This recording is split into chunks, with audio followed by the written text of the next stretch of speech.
Takže ahoj, tady je slíbený video, takový to základní, ten sestřih těch oficiálních záběrů zatím, protože ty záběry z vnitřku jsem ještě nedostal, doufám, že dostanu, takže potom to screengraduju na nějakou verzi 2.0 tohoto video o Falconu Heavy s mým osobním komentářem, což není zrovna úplně výhra botery, ale pro ty, kteří neumějí anglicky tak úplně dokonale, tak možná to bude i takhle lepší. Jak říkám, zatím jsou tam jenom záběry z oficiálních míst, z oficiálních vysílání společnosti SpaceX. No a my pomalu můžeme začít.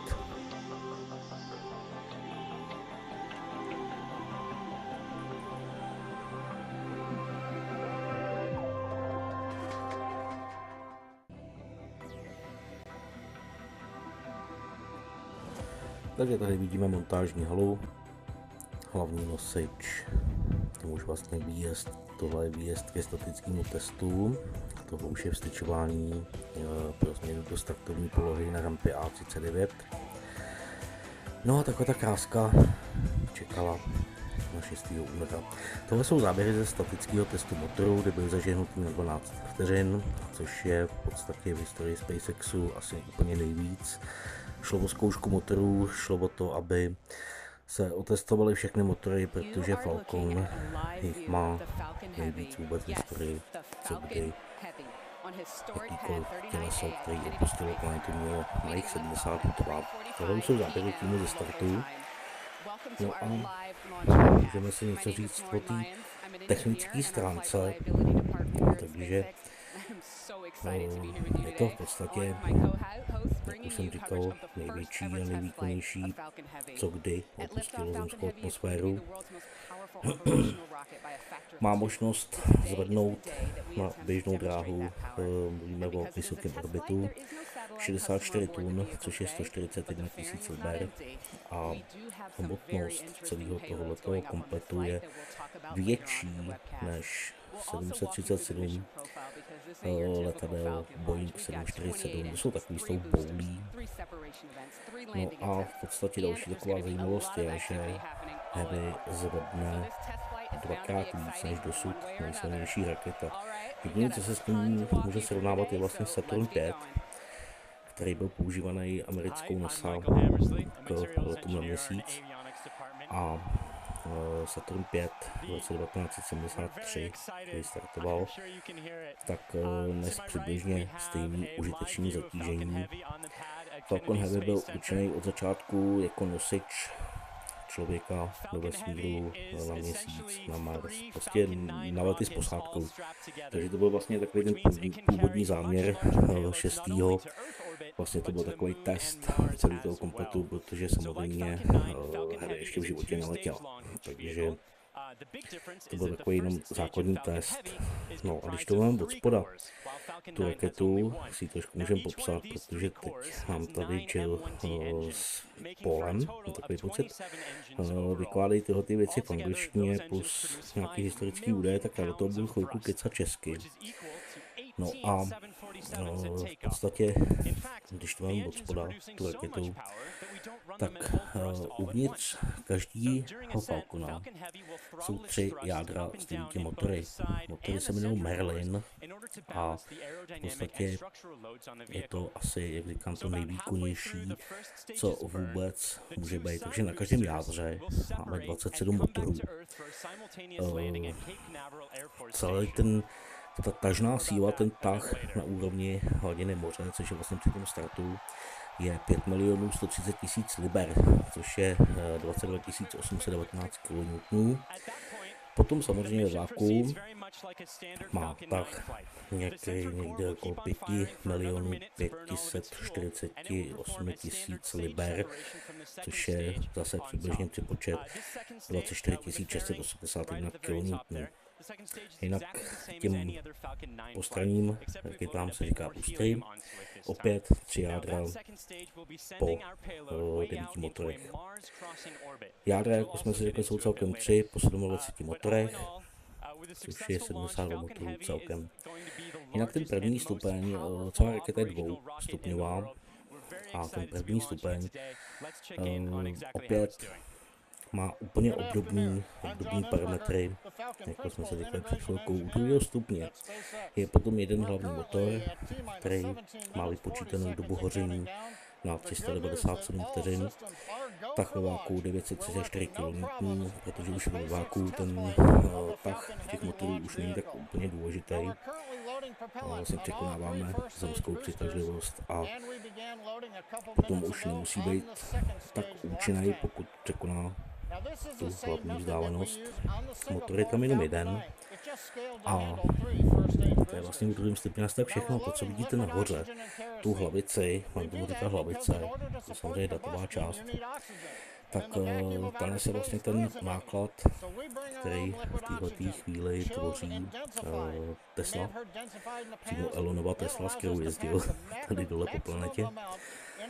A jako takový překvapení, který bylo potvrzený vlastně až několika posledních dnech, že ta Tesla tam nebude sama, ale bude tam dokonce i robot. Jmenuje se Starman, on se ještě potom taky podíváme, jak vypadá. A je oblečený v novém skafandru, který právě SpaceX vyvíjí pro kosmické lety. Má být lehčí, člověk má být levnější. A je to prostě o komfortu, o snížení té váhy toho vlastního skafandru na tělo člověka. Samozřejmě pracovat ve váku a v takových teplotách, které prostě panují, při absolutní nule a podobně, je hodně složitý, takže čím méně toho má člověk na sobě, tím se mu tam pracuje daleko lépe. No a tohletu střelu, tohletovou část má vynést na běžnou dráhu, na vysoký orbit, kde se potom odpojí a bude pokračovat po heliocentrické dráze směrem k Marsu. Zatím tohle jsou takový ty prvotní údaje, tak jak to bylo celé naplánované. No a teď se teda podíváme zpátky na ten start, protože do startu nás zbývá ještě 21 vteřin, 21 minut, ne vteřin. Něco kolem 20 minut. Raketa se v této chvíli stále ještě plní raketovým palivem a vlastně takový speciálně upravený letecký palivo. Já jsem úplně sám nepochopil tu chemickou reakci, nebo tak, jak se to upravuje. Je to v podstatě kerosin, který se tankuje do letadel, ale je zase ničím obohacený. Já se asi nebudu pouštět do té chemie, mohl bych si to vygooglit, mohl bych tady dělat chytrýho, ale asi ne, radši. Takže další částí potom je kyslík, který samozřejmě je vysoce hořlavý, taková ta standardní náplň těch raket. V této chvíli tady Falcon ještě stojí.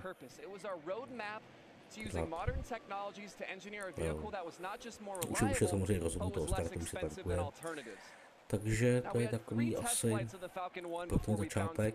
No, ty odvážnější teď můžou chvilku, už to je hodinku na celou, poslouchat pak ještě komentáře. Já se k tomu samozřejmě potom zase připojím až ve chvíli, kdy to bude startovat. Jinak ještě teda k tomu plnění jsou vlastně dvě palivové složky. Mísení do hlavní trysky je potom 6:1. To znamená, že v podstatě v jednom tom zážehu při tom hlavním startu, při překonávání maximální gravitace, při tom startu uvidíte de facto výbuch asi 2000 liber toho paliva, který vynese Falcona potom na běžnou dráhu.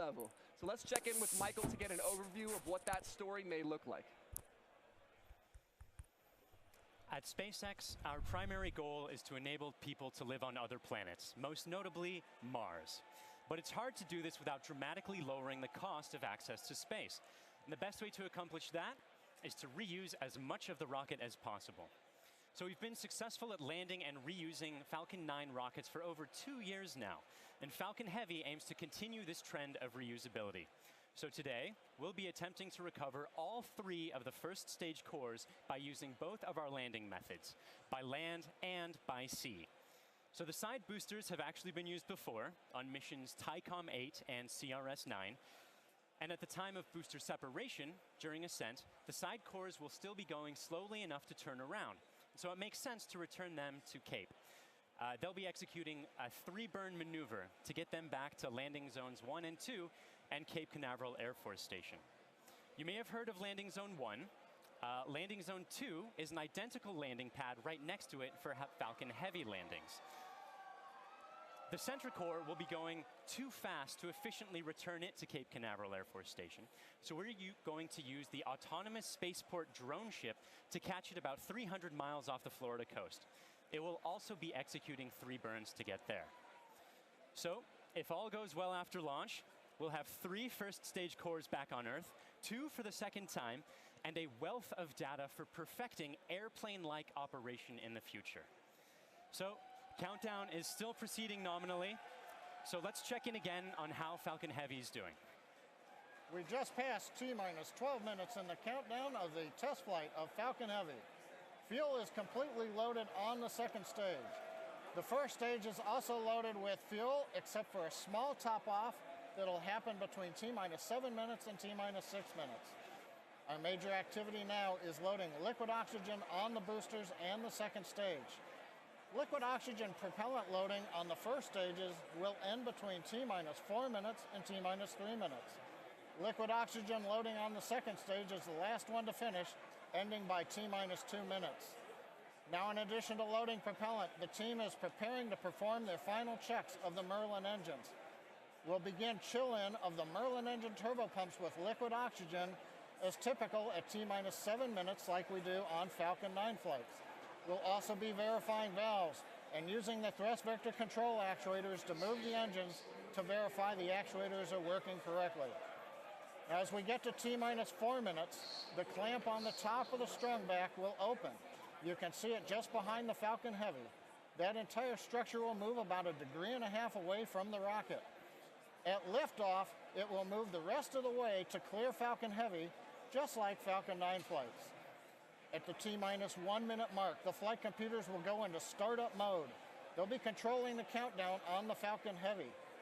What's different in this flight, engine ignition will begin at T-minus 5 seconds on the 2 side boosters, followed 2 seconds later by the center core.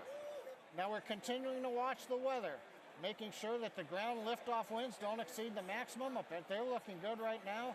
We continue monitoring the upper altitude winds as reported by the balloons. But right now, at T-minus 10 minutes and 10 seconds and counting, the Falcon Heavy test flight is go. Because the first flight of Falcon Heavy is a test mission, we do not have a customer spacecraft on board today. Instead, we put something a little special with SpaceX inside the fairing. Now, more often than not, on the first flight of a new rocket, engineers will choose to fly a mass simulator, which is basically a heavy object of some sort to simulate the dynamics of flying a payload, but with little consequence if the mission doesn't work out exactly as planned. And as many of you already know, we have opted to have a little fun with our mass simulator. Stacked inside the fairing is Elon's cherry red Tesla Roadster, and inside of it, a passenger. His name is Starman, but don't worry, he's not human. But he is donning the SpaceX-designed spacesuit that our human astronauts will be wearing on Crew Dragon. And if all goes well today, we hope to get some live views of it as it makes its way into space. Now, in addition to the Roadster, you might also catch a glimpse of a smaller passenger, which is a tiny little Hot Wheel Roadster carrying a tiny little Starman, which is a little Easter egg for today's mission, so keep your eyes peeled for that. But those are not the only payloads we're flying today. Secured inside the Roadster is another really special passenger called an ARC. An ARC is a 5D laser optical quartz storage device, which is essentially a high-tech, high-data storage unit that can survive in the harsh environment of space. It's built by the ARC Mission Foundation, which is an organization whose purpose is to store libraries of human knowledge and data on these devices and send them off into space with interplanetary travelers, thus preserving human achievements well beyond Earth. On the ARC that's being launched today, the Foundation has stored Isaac Asimov's classic sci-fi series, The Foundation Trilogy, which was the original inspiration for the ARC mission. And given that making humanity a multiplanetary species is the core purpose of SpaceX, launching an ARC on this mission just seemed fitting. And last but certainly not least, a little something special for our hardworking SpaceX team. Mounted on the payload attach fitting, which is the structure that holds the Roadster onto the second stage, there's a plaque on which the names of over 6,000 of our SpaceX employees are engraved. The work that goes into designing, building, testing, and launching a vehicle of this sort is no small feat. and we are super excited to be a part of the Roadster's billion-year journey through the solar system. As Lauren just mentioned, if all goes well today, Falcon Heavy will put the Roadster on board into an Earth-Mars orbit around the sun on a journey that could last for 1 billion years. Now, on a universal scale, this means that the Roadster will be tracing the shape of an ellipse with the sun at one of its fixed points, or one of its foci. Now, we call this heliocentric because it is sun-centered. The outermost distance on that same ellipse will intersect the path that Mars takes while it is on its own journey around the sun. That's quite far away. That will reach a maximum distance from Earth of over 400 million kilometers. In Earth terms, that's about the same as a trip around the equator 10,000 times.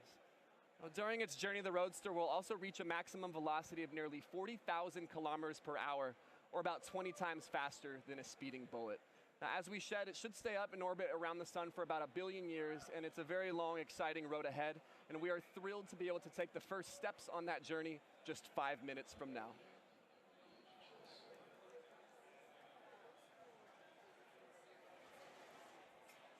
The SpaceX team continues to count down for launch of Falcon Heavy test flight. Now, once we light the engines, Falcon Heavy will check the power on all 27 Merlin engines, a critical period in the go-no-go for launch. It'll then command release from the ground hold-downs. 40 seconds into flight, we'll decrease power on the 2 side boosters in preparation for maximum aerodynamic loads on the vehicle. Once we get through this period, Falcon Heavy will throttle back up to full power on the side boosters. About half a minute later, we will again throttle down the 2 side boosters. This time we're decreasing the forces on the rocket structure. At this point in flight, the vehicle is much lighter, having burned off much of the propellant, but we are increasing thrust.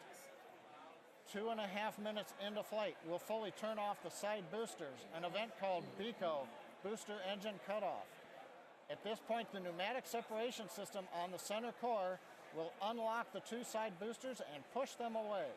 The side boosters will disconnect first at the top of the center core, then milliseconds later from the bottom, so they'll actually rotate away from the center core slightly.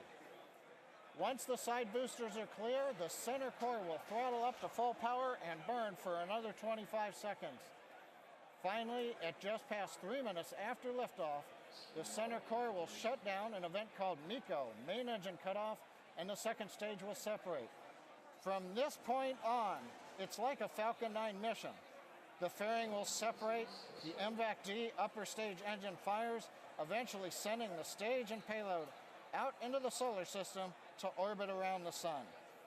So that gives you a feel for the sequence of events we're planning on today's flight.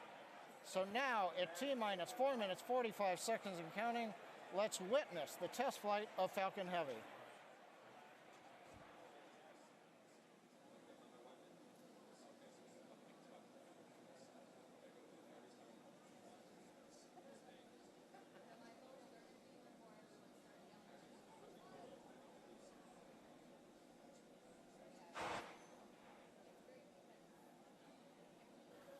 MVAC and A1D fuel bleed has started.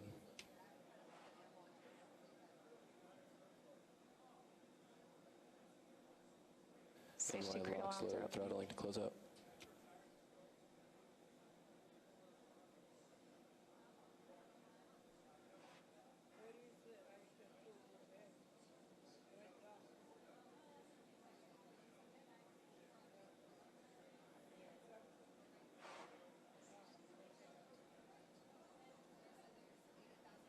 NY lock slide complete.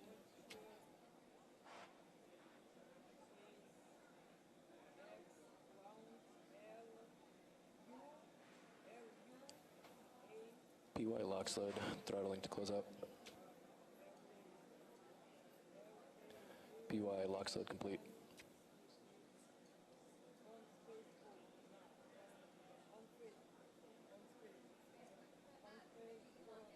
Stage 2 TVC motion's nominal.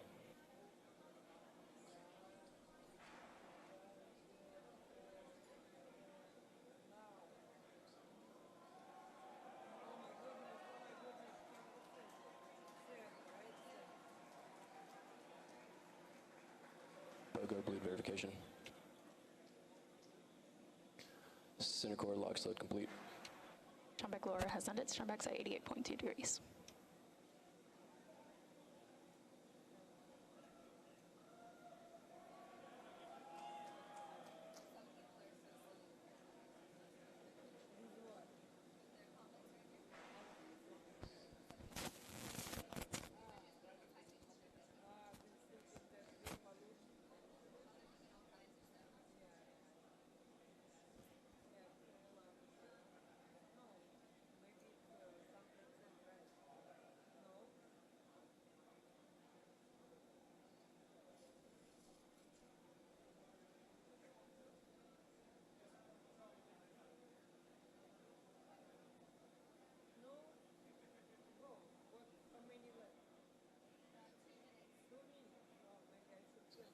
Stage 2 lock sled complete.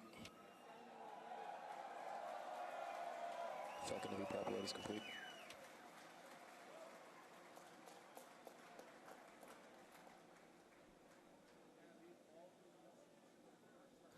Falcon Heavy is on internal power.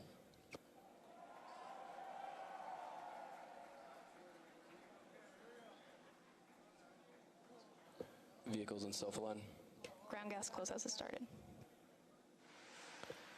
Falcon Heavy gas loads are complete.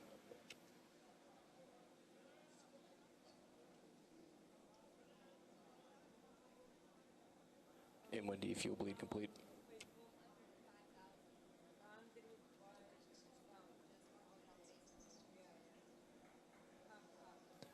M1D engine chill is complete. AFTS is ready for launch.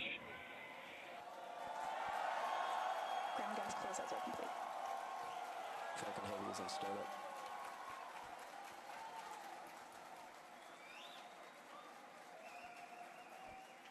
Stage 2 pressing for flight.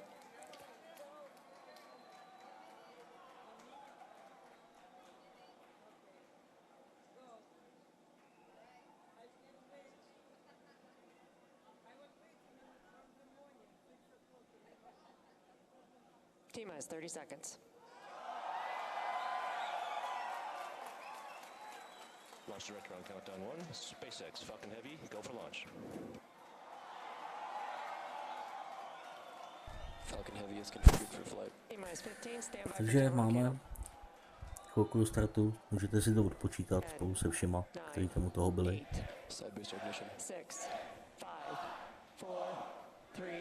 Teď došlo hlavnímu zážehu. Zažili se všechny motory, 72 motorů běží na 100%, odklání se vlastně ta hlavní výdržná a teď už letíme. Nádhera, úžasný úplně. Neskutečně nádherný. V té chvíli samozřejmě všichni bouřili nadšením.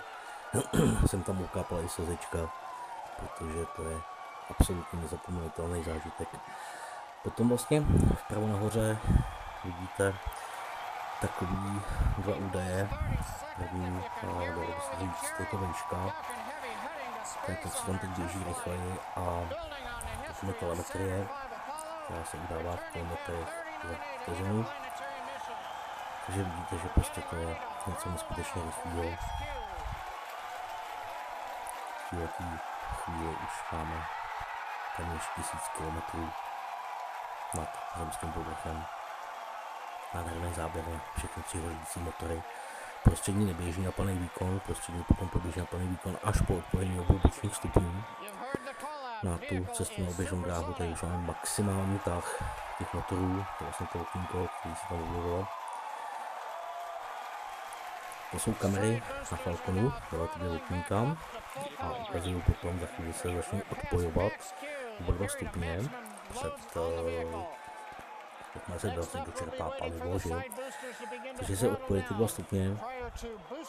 Fantastický, úplně úžasný záběry. Naprosto nádherný, čistý. Všechno v HDčku.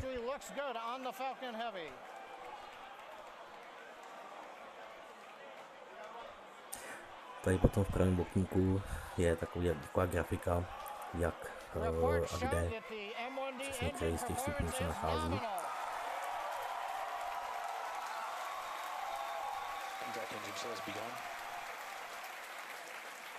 side boosters have begun to throttle down in preparation for the upcoming shutdown in 20 seconds.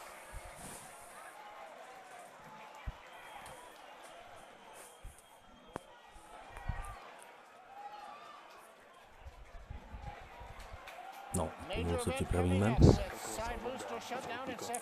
Tohle, co vidíte, to je planeta. Naprosto úžasný jedinečný záběry. A už se odpojili. Teď právě v této chvíli došlo k odpojení stupňů. Část paliva v nich zůstala ještě zachována pro přistání, to uvidíme za chvilku. Oba dva krajní stupně by měly přistát na pevnině, přičemž hlavní první stupeň by měl potom přistát na vodní ploše, to je vlastně taková plošina, která pluje po moři, na přesně určené místo, tam by měl přistát, tak my už dneska víme, že bohužel to byla jediná voda na celý kráse, se to nepovedlo, netrefilo se o nějakých 97 metrů asi. Ty technické údaje k tomu zatím zveřejněny nebyly, takže teď se právě odpojil i hlavní stupeň. Teď letí pouze Tesla v tom obalu a zaženou se vlastně ten hlavní motor, který tlačí tu Teslu ven až na vysoký orbit. Teď v této chvíli máme něco okolo asi 2/3 nebo 80%. Za chvíli odpadne vlastně i hlavní kryty. Tady máme krásný záběr na Starmana. Úžasný úplně. Starman je do volného vesmíru. Takže to je vlastně ten robot, ten skafandru, ten Starman, který jsem už říkal. Takhle krásně letí. V té chvíli letěl a několikrát obkroužil celou planetu.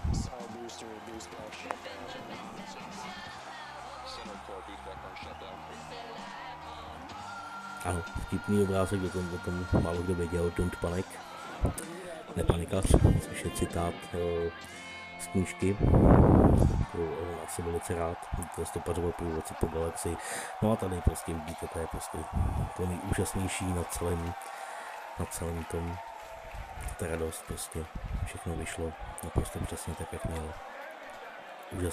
Úžasná práce, nikdo neudělal chybu, všichni pracovali úplně naplno, takže všechno se povedlo tak, jak mělo. Was awesome. That's the only thing I can really say right now. Absolutely wild. I got nothing else. Oh man. No a boostry nám mezi tím mířejí dolů, srovnávají si svoji pozici, jak vertikální, tak horizontální. Srovnávají si tak, aby mohli bezpečně přistát na plošině, která je vzdálená asi 4 km od toho startu. Tak je fantastický, že prostě je z takovýhle vejšky, kterou tam vlastně jste viděli při tom odpojení, dokáže to ten tým a všichni to lidi spočítat tak, aby se trefilo přesně na to X-ko, co tam je, ten SpaceX, že jo, tak na to X potom přistanou oba dva ty boostry. Nádherné.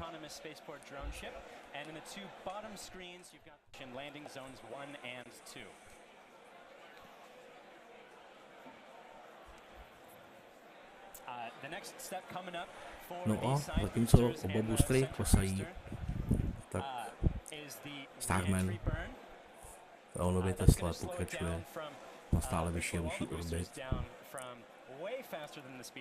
Chudákovi už to musí být asi docela zima.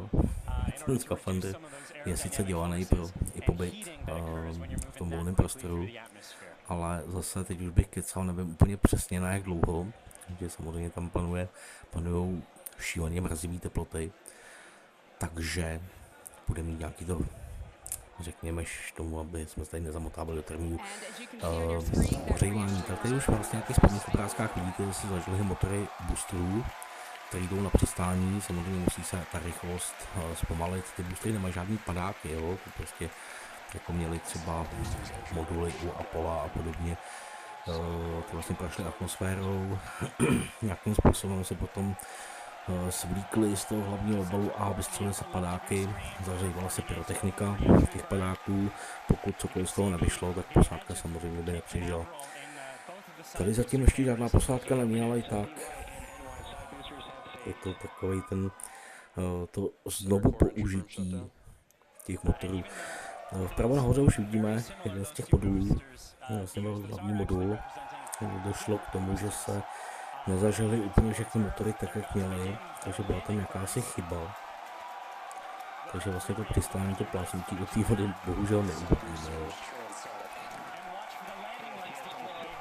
Dneska vlastně už víme, že měli dokonce ten stupeň potopit, protože bylo velice nebezpečný ho tahat ven. No a tady vlastně vlevo nahoře vidíme plošinu, kde za několik málo vteřin přistane o 2 stupně. Oba ty boostry. Tady to vidíme nádhera. Odbírají se ty nožičky. Ta fantazie prostě. Kusí kůže jak pralenky. Neskutečná práce, samozřejmě obrovský ovace. Protože to, co tady předvedli lidi, kteří vypočítali přesně ten dopad.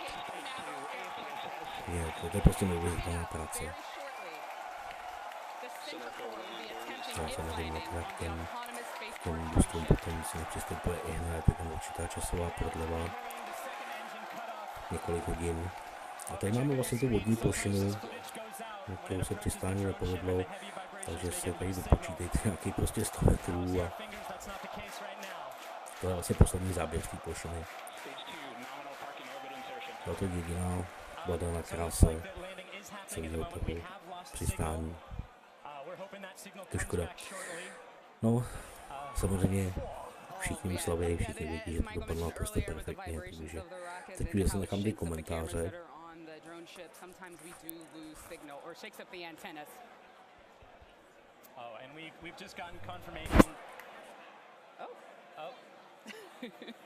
We're waiting to hear what happens, and so we're listening in, and we're still waiting to hear. We'll let you know as soon as we find out. You'll know.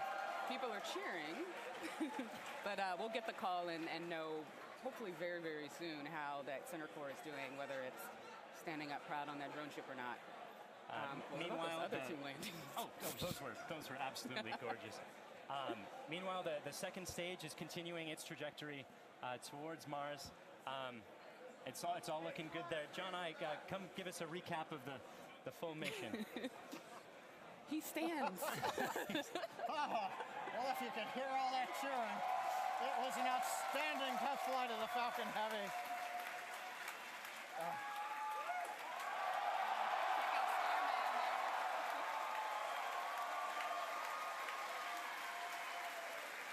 Cameras cycling right now. Live views coming down from low Earth orbit. The second stage successfully got there, and it got there as the culmination of a great Falcon Heavy test flight. We lit 27 engines, throttled the boosters up and down. We separated the side boosters. They came back spectacular, simultaneous landing. The center core did its job. The second stage did it. Everything that you could want in a test flight, we got here. Now we're just looking for the icing on the cake to find out what happened on the drone show. But all in all, an outstanding test flight for Falcon Heavy. Wow, what an absolutely momentous occasion.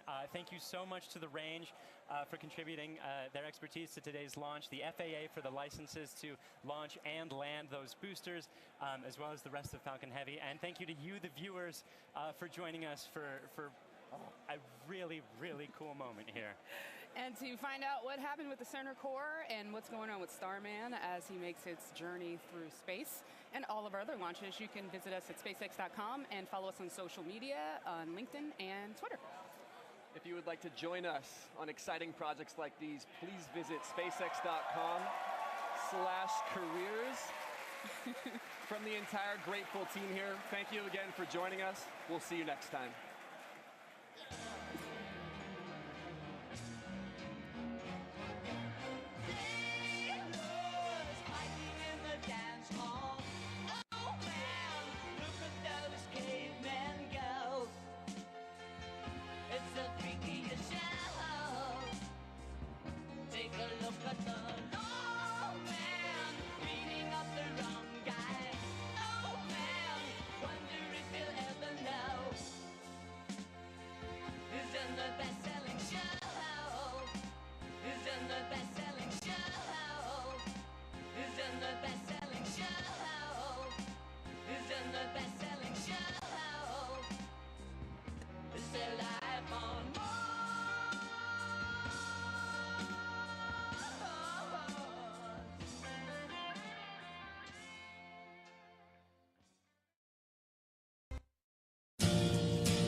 Didn't know what time it was, the lights were low. I leaned back on my radio. Some cat was laying down some rock and roll, let us all listen. Then the loud sound, it seemed to fade. Came back like a slow voice on a wave of fate. That was no DJ, that was hazy cosmic jive. There's a starman waiting in the sky. He'd like to come and meet us, but he thinks he'd blow our minds. There's a starman waiting in the sky. He's told us not to blow it, 'cause he knows it's all worthwhile. He told me, let the children lose it, let the children use it, let all the children do get.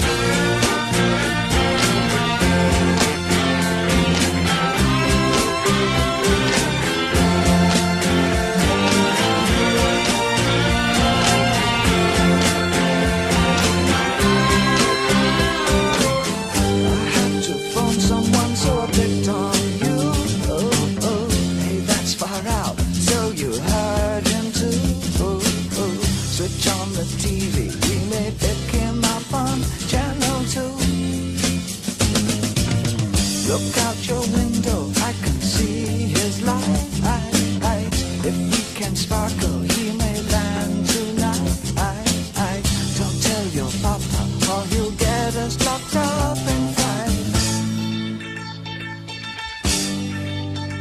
There's a starman waiting in the sky. He'd like to come and meet. No a teď si dáme ještě párkrát po sobě ten start. První bude celá ta minuta. Nebudu vás rušit, prostě užívejte si to nádherně.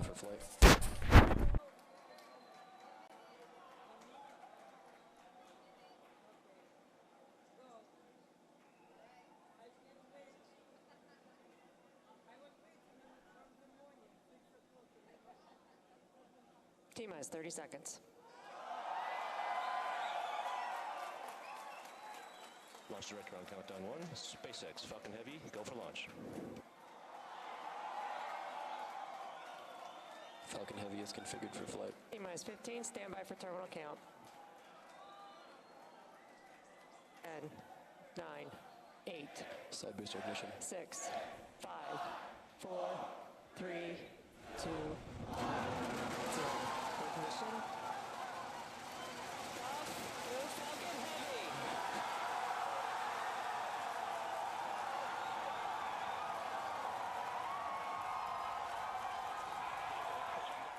2, 0.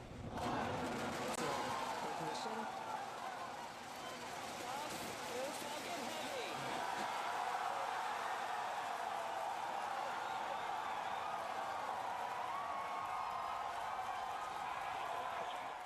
3, 2, 0. Ignition. Falcon Heavy.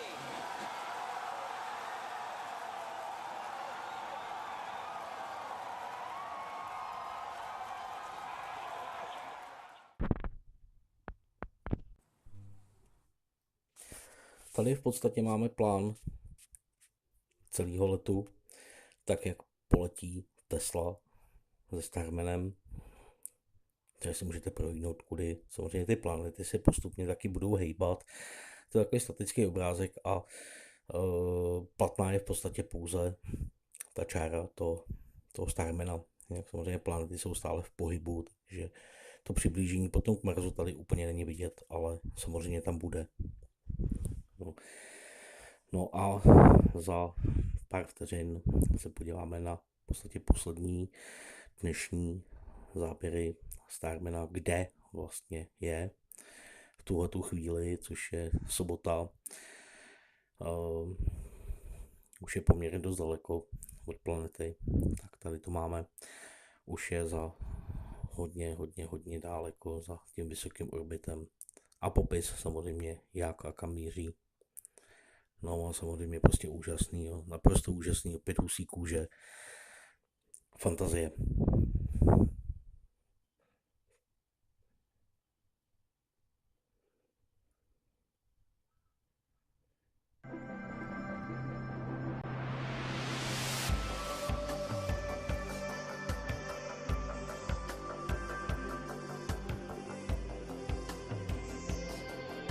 To už je takový to jenom konstatování, proč se začal psát nový věk, protože dřív se počítalo s tím, že na vynesení 1 kg na běžnou dráhu jsou nutné náklady přibližně asi 63 až 66 tisíc amerických dolarů. Mluvíme stále o 1 kg. Díky těm opakovaně použitým stupňům, díky novým technologiím a podobně, to Elon dokázal splácnout na nějakých ucaprcaných 1360 dolarů za 1 kg. Jo, takže prostě jenom to potvrzuje to, co tady píšu úplně dole, není nic, co nedokážeme. Jo, neexistuje prostě. Kdysi dávno NASA říkala, ukažte nám cíl a my to uděláme. No, tak teď tu štafetu prostě převzal úplně někdo jiný. A věřím tomu, že skutečně není nic, co nedokáže, zvláště po tomhletom citátu, který teď bude následovat. Jo, chce to práci, chce to prostě makat a všechno bude